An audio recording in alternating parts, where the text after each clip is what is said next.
তারা কেউ MBA করতেছে, কেউ বুয়েটে আছে, কেউ চুয়েটে আছে, কেউ রুয়েটেও আছে। এরা আসতে পারে নাই, অনেকের পাওনের অসুবিধার জন্য আসতে পারে নাই, তবে শুভেচ্ছা তারা জানিয়েছে।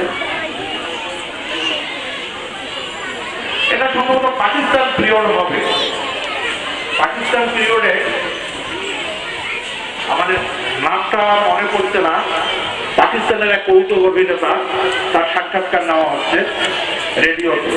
সাক্ষাৎকারে বলল, সাক্ষাৎকার গ্রহণকারী বলতেছে যে আপনি একটা ছবিতে 5 থেকে 7 মিনিট সময় পান, পরিচালক আপনাকে এর বেশি সময় দেবেন না, আপনি এই কয়েক মিনিটের মধ্যেই আপনি কিভাবে ফুটে উঠতে পারেন? উনি উত্তর দিলেন, আমার স্থান যতটুকু ছোটই হোক না কেন, আমার যদি মনের ইচ্ছা থাকে আমি হাইলাইট হবো, হ্যাঁ ইনশাল্লাহ আমি পারবো। তার ওই কথাটা আমার আজও খেয়াল আছে। তাই আমিও বলতে চাই, আমি যত ছোট স্তরে চাকরি করি না কেন, আমি যদি ফুটে উঠতে চাই ইনশাল্লাহ আমি ফুটে উঠতে পারবো।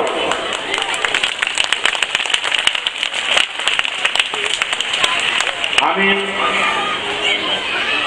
বিভিন্নভাবে পরিচিত একজন শিক্ষক, স্টাফ লিডার, খেলা পরিচালক, ফুটবল খেলার কয়েক বছর পরিচালনা করেছি। তারপর আরেকটা আছে, সেটা হলো পাকওয়ান, আমি পাক করতে পারি, বড় বড় দাওয়াত পাক করতে পারি, হাজার হাজার লোক খায়, তারা আমাকে দোয়া করে।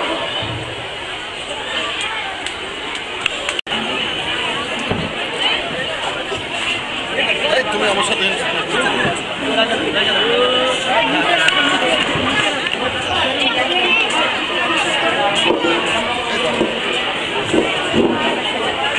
তৃতীয় শ্রেণীর পক্ষ থেকে নুরের আতিক কুয়ার, চতুর্থ শ্রেণীর পক্ষ থেকে নানি, পঞ্চম শ্রেণীর পক্ষ থেকে রশিদুল ইসলাম, কমিটির পক্ষ থেকে সহসভাপতি আলহাজ আব্দুল আওয়াল, প্যারা শিক্ষকের পক্ষ থেকে আব্দুল আওয়াল এবং লাকি, কমিটির পক্ষ থেকে আব্দুল আওয়াল এবং লাকি, প্যারা শিক্ষকের পক্ষ থেকে শেফালি টুডু, সোনামণি ছাত্রাবাসের পক্ষ থেকে ইসমত জাহান, সোনামণি ছাত্রাবাসের শিক্ষকের পক্ষ থেকে ইসমত জাহান, সরকারি শিক্ষকদের পক্ষ থেকে প্রধান শিক্ষক ও সহকারী শিক্ষকবৃন্দ,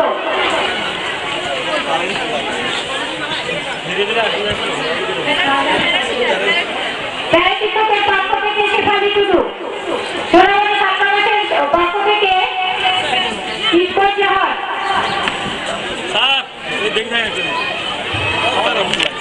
সহসভাপতি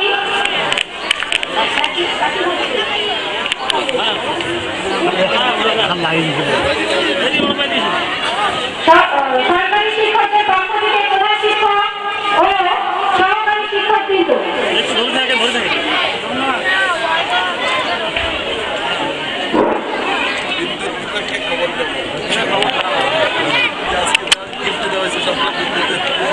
বিশ্বনাথপুর গ্রামের পক্ষ থেকে আবেদ হোসেন, আরিফ হোসেন, রায়পুরের পক্ষ থেকে রবিউল ইসলাম,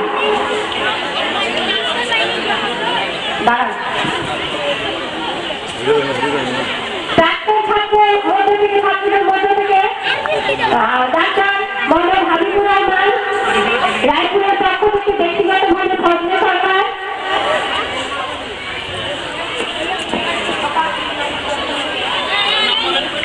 বিশ্বনাথপুরের থেকে আরিফ, আজহারের পক্ষ থেকে অধ্যক্ষ